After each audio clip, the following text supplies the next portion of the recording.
Okay, we are on to chapter 11 here. Do a little bit of lecturing, little lab, and then, a little exam at the end, right, to finish out the day. So last time, chapter 11, we just started sort of getting into it, and the idea that we're talking about sort of in chapter 11 here is ultimately electrons and sort of what happens again as electrons transition from different energy levels. And again, as electrons sort of gain energy, they will go from a lower state of energy to a higher state of energy. And eventually, though, they will sort of relax back down and want to come back down to a lower state of energy.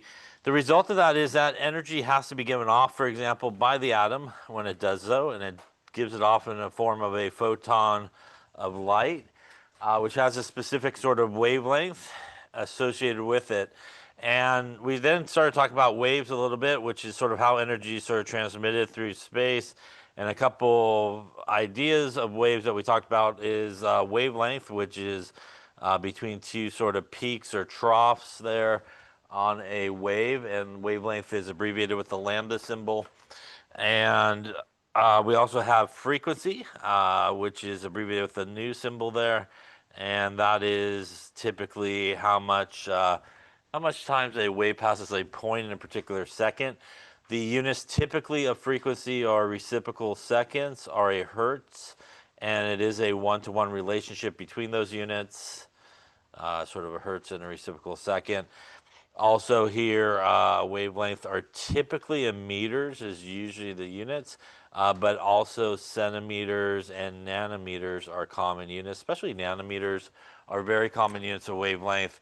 When you're dealing with, for example, the visible part of the spectrum, where we do see colors like red, orange, yellow, green, blue, indigo, and violet, a lot of times those guys' wavelengths are given off in nanometers. So, one of the ideas that we talked about a little bit there briefly last time was this idea of quantized energy. And that's sort of how electrons within atoms sort of move energy levels, which is known as sort of quantized energy. And the idea behind that is that they really will either gain or lose enough energy to fully make the transition from one energy level to the next. They will never sort of just kind of stop in between. They will definitely either kind of go from point A to point B with really not stopping. And that's equivalent to sort of when you walk stairs, as we talked about. When you walk stairs, you will find yourself either on sort of this step, this step, this step, or this step. And typically you have enough energy to make it from sort of step to step, or maybe a couple steps at a time, whatever it may be. But again, you typically, when you're walking steps, don't kind of stop, halfway between or anything like that. So going up or going down, you have enough energy to make it to each step. And that's sort of how electrons move as they decide to go from one energy level to the next. They will either gain or lose enough energy to fully make that transition. And that's the idea of quantized energy. Sort of non-quantized energy is a little bit different, and that is sort of like, it's like a ramp type situation. You could pretty much stop anywhere on a ramp as you're walking, right? And again, that is not how electrons sort of move through the atom. Things from the sun, for example, gives off energy like that, as we'll talk about. Sort of like you could stop anywhere along the way. Everything's sort of coming out at once. Any questions on that stuff we talked about last time there? All right. So one of the features of electromagnetic waves is the speed at which they travel, and that is 2.9979, thank you, times 10 to the 8 meters per second. That is the speed of light. That is a number they would like you to know like that. Apparently not the 3 times 10 to the 8 that a lot of people use. So we'll go with 2.9979 times 10 to the 8 meters per second. That is a constant. That's sort of a value that you always have when you're kind of doing these type of problems. And there is a relationship between the speed of light and the wavelength and the frequency of a wave. And that is given to you by C is equal to the wavelength times the frequency. Once again, that is the wavelength and that is the frequency. And again, if we look at the units here, wavelength is typically in meters, And again, frequency is typically in reciprocal seconds. And that is how we get to the units of our constant here, meters per second. So what that means is definitely in a problem, if you had to solve for anything here, your wavelength should definitely be in meters when you're using it in this calculation, so everything cancels out correctly. And also your frequency, just in case it is not in reciprocal seconds, you do need to get it to reciprocal seconds or hertz and put it into this equation. So for example, if you know the frequency, you could calculate the wavelength because the wavelength would equal c divided by the frequency, or vice versa. If you know the wavelength of a wave, you could calculate the frequency, basically the same calculation, but just by dividing it by the wavelength here. So these are sort of three versions of this equation here. And we do solve for either wavelength or frequency by using this equation. Any questions on that there? And again, unit-wise, what you're going to have in this is meters per second divided by 1 over seconds. The seconds are going to cancel. That's going to leave you meters for the wavelength.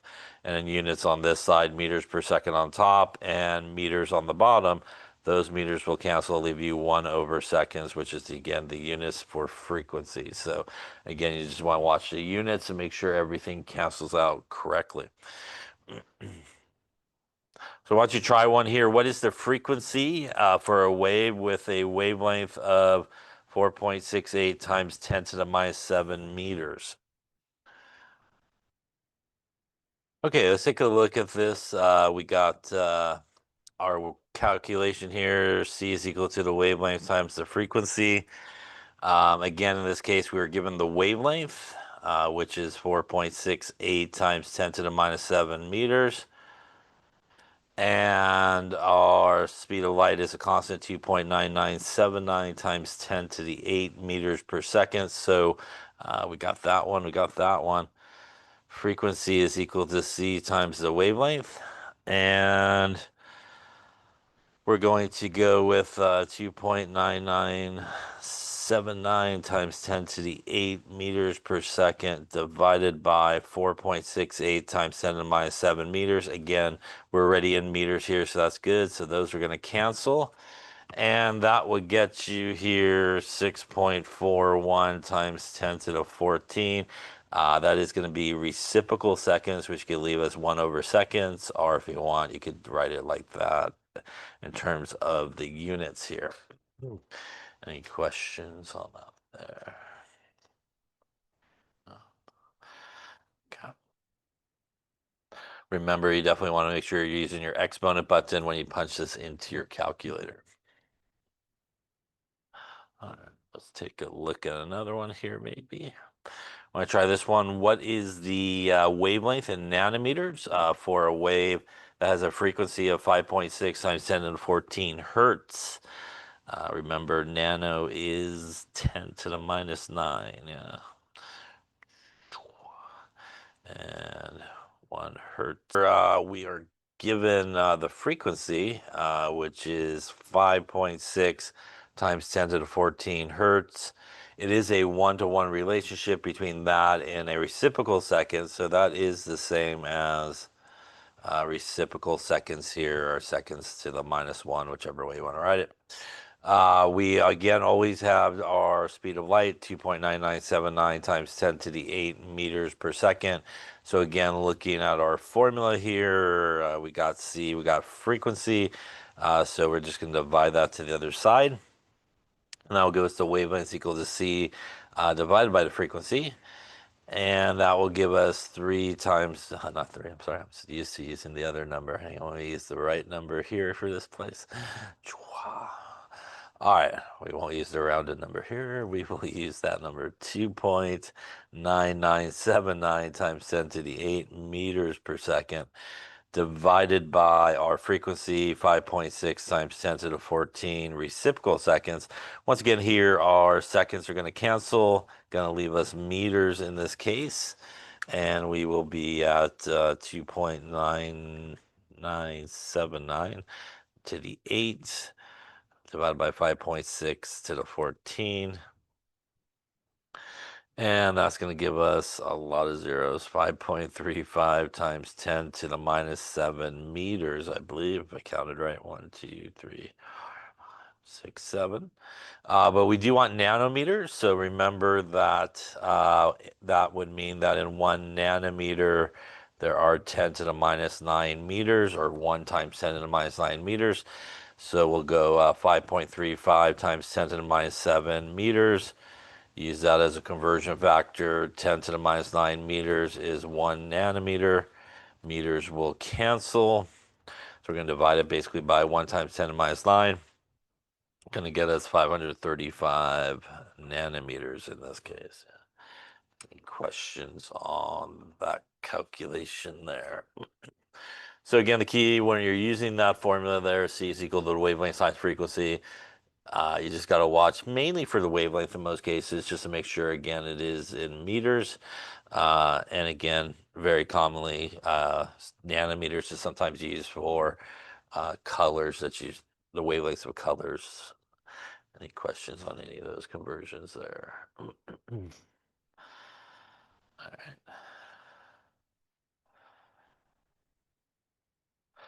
So as we've been talking about, and as electrons transition, for example, from different energy levels, and as the atom releases a certain amount of energy in the form of a photon of light, that is basically a wave that has a specific wavelength. It may fall somewhere on what's known as the electromagnetic spectrum. And the electromagnetic spectrum of radiation is broken up by different sort of parts. And depending on the wavelength of that photon of light that comes off, it may fall somewhere on this spectrum. And the relationship that we talked before is about wavelength and energy. On this side, we have a wavelength of 10 to the 4, which is a longer wavelength. On this side is 10 to the minus 12, which is a shorter wavelength.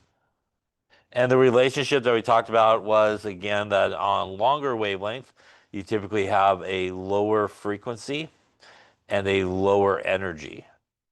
As opposed to over on the shorter wavelength side, you usually have a higher frequency and a higher energy. So basically, in terms of energy, we're increasing energy as we head this way, and we're also increasing the frequency as well as we go this way. So, for example, around 10 to the 2, that is a wavelength that has enough energy, basically what we see with radio waves, like you're listening to the radio, has a certain amount of energy associated with that, not too bad. Become a little bit to the left of that, a little smaller wavelength, we hit microwaves. Microwaves, again, have enough energy to move, for example, water molecules really fast and heats up your food really quick. Like you put it in the microwave there, get your pizza in like 2 minutes, right? And all that good stuff. Infrared, if we go to the left a little bit more, again, getting smaller in the wavelength, higher in energy, has a little bit more energy. That is typically the part of the spectrum where we feel heat and energy sort of coming off.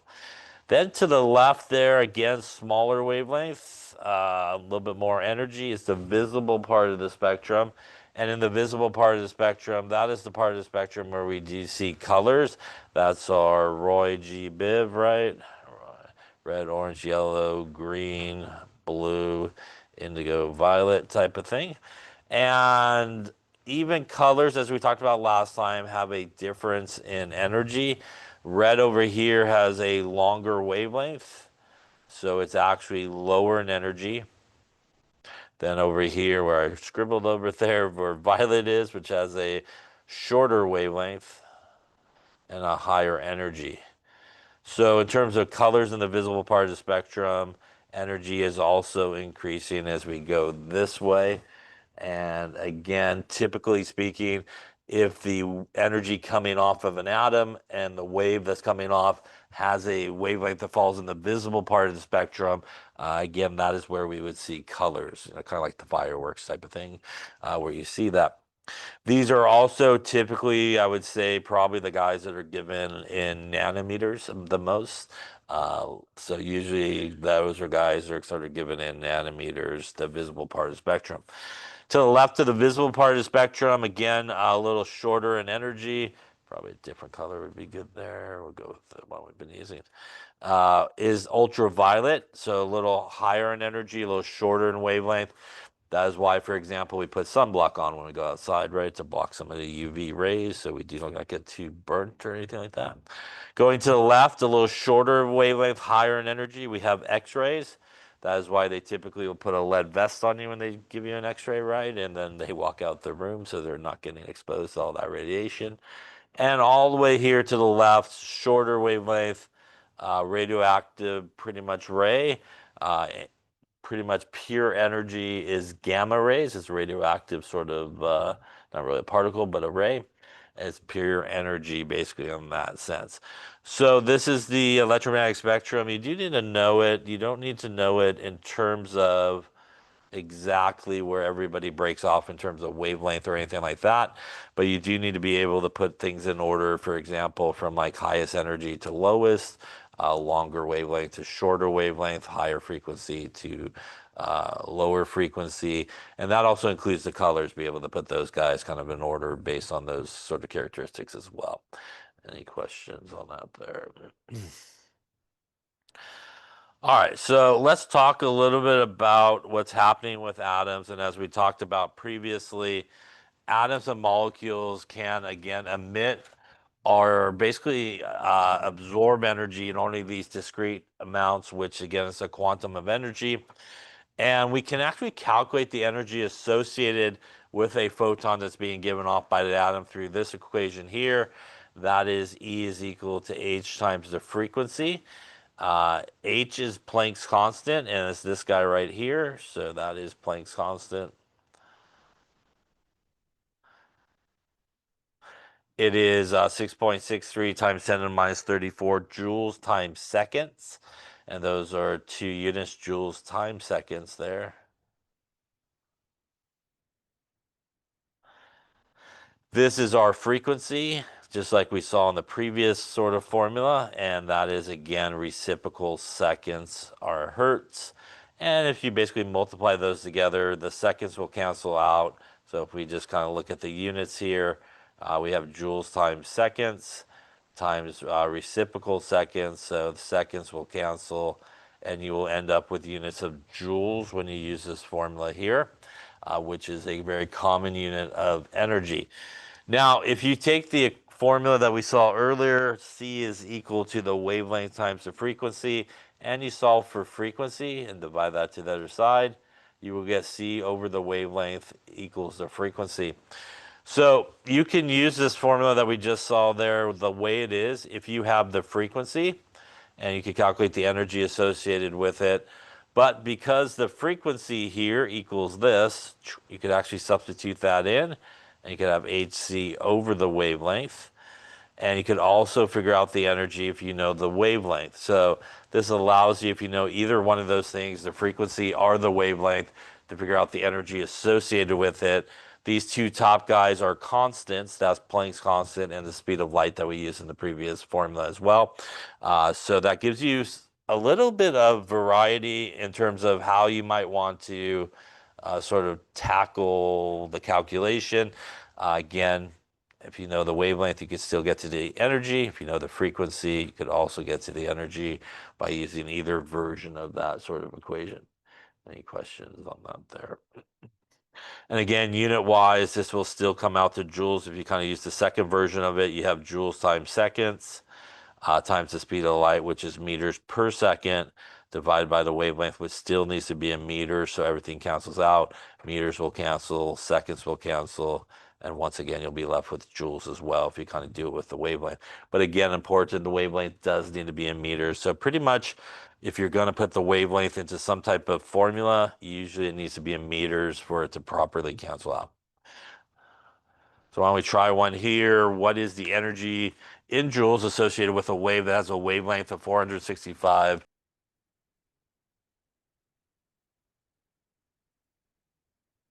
Okay, so once again here, we're looking for the energy. So we really have this equation. We also can use this version of the equation, which has wavelength, which might be helpful in this case since we are only given the wavelength of 465 nanometers. So we'll go with this version of the equation first here just to show. And again, as I mentioned, we do really need to get this into meters so it work out right. We could use, again, our nano conversion that we saw in the previous one, 10 to the minus 9.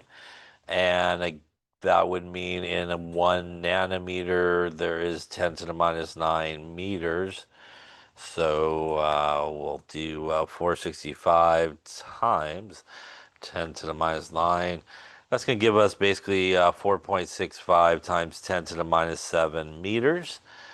We can then go into our formula here as the top guys are constants. So that is 6.63 times 10 to the minus 34 joules times second. That is H.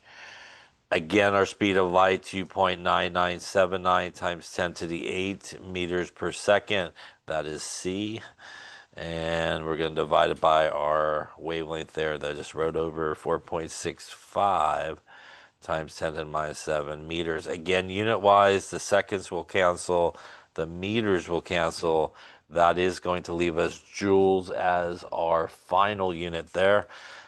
Definitely want to make sure, again, exponent buttons. So 6.63 times 10 to the minus 34 times 2.9979 to the 8 divided by 4.65 to the minus 7.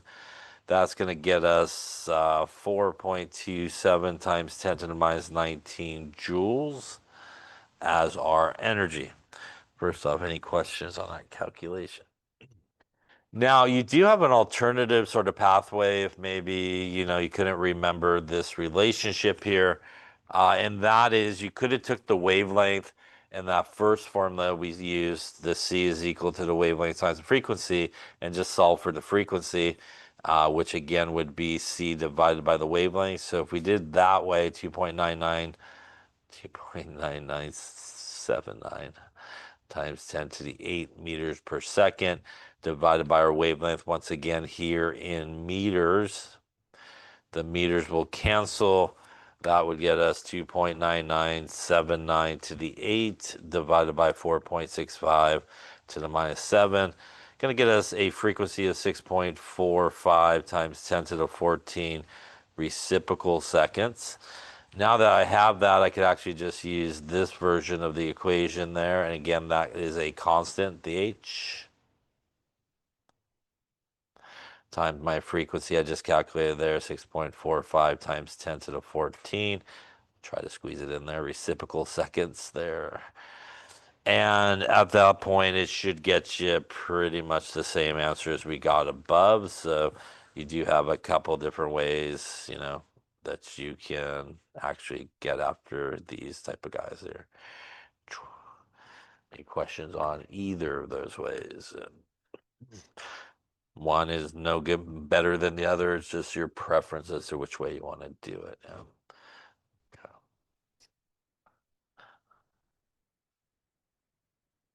All right, let's try one more here. What is the energy associated with a wave that has a frequency of 2.87 times 10 to the 14 positive?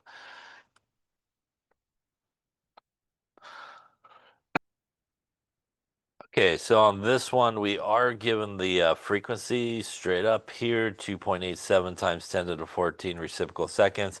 So it would make sense just to go right into our equation that has the frequency in it. Again, H being our Planck's constant, which you always have, 6.63 times 10 to the minus 34 joules times seconds, times our frequency, 2.87 times 10 to the 14 reciprocal seconds here. Once again, the seconds are going to cancel, going to leave us joules left over, and we will end up with looks like 1.90 times 10 to the minus 19 joules in this case. Questions on those calculations there?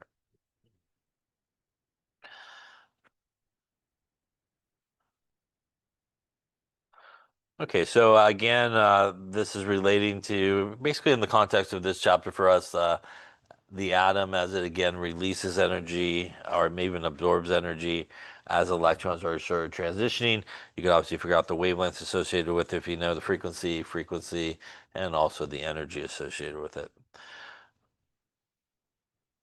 So as we talked about here, again, we can see in this example, lithium atom, again, dropping to a lower energy state, going to give off a photon of light that's emitted is going to be red in that particular case. And this brings us to the idea of Bohr's theory of the hydrogen atom. And what happens when, for example, substances lose energy or gain energy, especially lose energy, they will give off what's known as an emission spectrum. And an emission spectrum is typically occurring when, again, electrons drop to a lower energy level. Again, that would mean that the atom has to emit a photon of light, and that's why they're referred to as an emission spectrum. There's an absorption spectrum, which is basically the opposite effect, is when the atom sort of gains energy and what happens in that situation. Now, there's two types of emission spectrums that we see. One's a continuous, or one's a line spectrum that's emitted by the substances. And you could obtain these by basically energizing or exciting the sample. You could do that a couple different ways, just very easily, like we talked about, I think the other day. For example, if you do like a flame test or put a sample into an open flame, it's obviously going to gain a lot of energy from the flame that you put it into. That's going to excite the electrons to higher energy levels and allow them to sort of come back down. You could also run an electrical discharge through it. For example, if you had like a neon lamp or something like that, bulb or something like that, again, when you put it on, that run electrical current through it excites the atoms in that neon light, and obviously you see the colors and stuff like that as well. Now, again, the difference between a continuous spectrum and a line spectrum is it has to do with how energy is basically absorbed or released by the substance. In a continuous spectrum, like what happens with the sun, for example, is something that does this. It gives off energy pretty much all over the place, and all wavelengths are given off at once. That is sort of a that ramp example I was talking about earlier. In a continuous spectrum, energy is just given off at any sort of spot along the way. Just like if you're walking up a ramp, like I said earlier, you could pretty much just stop anywhere you want, right? You could pretty much go anywhere. And that's different than a line spectrum. A line spectrum will actually give off a spectrum that is individual lines at specific wavelengths when you look at it through like a prism and sort of spectroscope and break it out. And that is corresponding to a more quantized energy transition where, again, either you're here, here, here, or here. You basically only have those options. And that's a quantized sort of situation. And the idea behind that is if this electron, for example, is on this stair and it needs to get to here, there's always going to be that same amount of energy required to do so. And because it's the same amount of energy required to do that transition, it will apply to, for example, one of those individual lines that you see. Now, when something like the sun gives it off, again, it's giving off everything at once, all wavelengths at once, like white light. And again, you can basically stop anywhere along the line, get more of a rainbowy type of effect where you get everything sort of coming off, all at once. Now, the red hot, for example, when we take a iron bar and remove it or put it into a fire or something like that, is the visible part of the spectrum that we can see. The warmth that we feel is part of that infrared spectrum. And a common feature of the sun and things that are heated solids is that they're continuous, and that is wavelengths of light are represented in the spectrum. All wavelengths of light are happening all at once. So things are basically being given off at all parts of that electromagnetic spectrum, bunch of wavelengths all occurring at once. And again, that's different than what happens with elements. When we have atoms and their elements in their gas phase, we get these very unique sort of line spectrums of these lines at specific wavelengths that correspond, for example, if it's in the visible part of the spectrum, to specific colors. And We can see this again by looking at it through a prism. We'll separate out the light and you'll see these distinct colors that will happen. Each of these lines represents basically an electron transitioning from one energy level to the next, and the energy that's given off as it does that transition as it moves from one to the next. And that's sort of what we're talking about here up on top. Again, if you look at something and we got all the colors coming off, a more continuous type of spectrum, as we can see there up on top, we got everybody coming out at once. When we have something like an atom in its gas phase and we sort of excite its electrons, again, we see these distinct lines coming off in the spectrum when we look at it through a prism. And again, those are corresponding to distinct transition of electrons from different energy levels. When the light emitted by a hydrogen gas discharge tube is passed through a prism, a line spectrum results. This line spectrum consists of light at only 4 wavelengths in the visible region. Now, it's important to note that these 4 colors that we see are specific for hydrogen. And again, each of them represents really a different transition of an electron from one energy level to the next. Now, we can make an assumption or a reasonable guess as to, for example, red versus purple here. We know that in terms of energy, the one that's higher in energy is purple, right? The color that we saw earlier there on the electromagnetic spectrum versus red. So you could probably imagine maybe, if you want to think about it, that when we look at maybe red's transition here is maybe only going a small amount of energy levels. So there's not a lot of energy difference from where it started to where it ended, and it would give off a lower energy than our higher energy purple line, which might have resulted from an electron in a much higher energy level transitioning to a lower energy level, and there's a lot more energy difference between them. Now, one of the things about a line spectrum is that every element has its own unique line spectrum. So you could actually identify what element it is based on the colors that you see and also the wavelengths that those lines come out at. So you could actually ID an unknown element based on its line spectrum, as every element has its own unique sort of line spectrum that's associated with it. And this idea of what we're seeing here in the hydrogen is what is known as Bohr's theory of the hydrogen atom. And it is not correct in all aspects of it.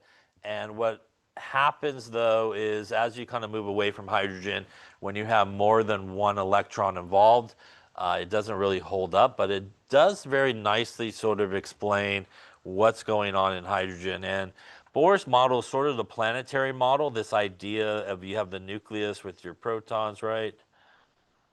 Obviously your neutrons. And the idea of how he envisioned sort of electrons was orbits. And you have these different orbits, and the electrons were restricted to, going around in circles around the nucleus. And these orbits had different energy levels, n equals 1, n equals 2, n equals 3. N is basically the energy level. It is the principal quantum number, and an n equals 1 is the ground state. It is closest to the nucleus.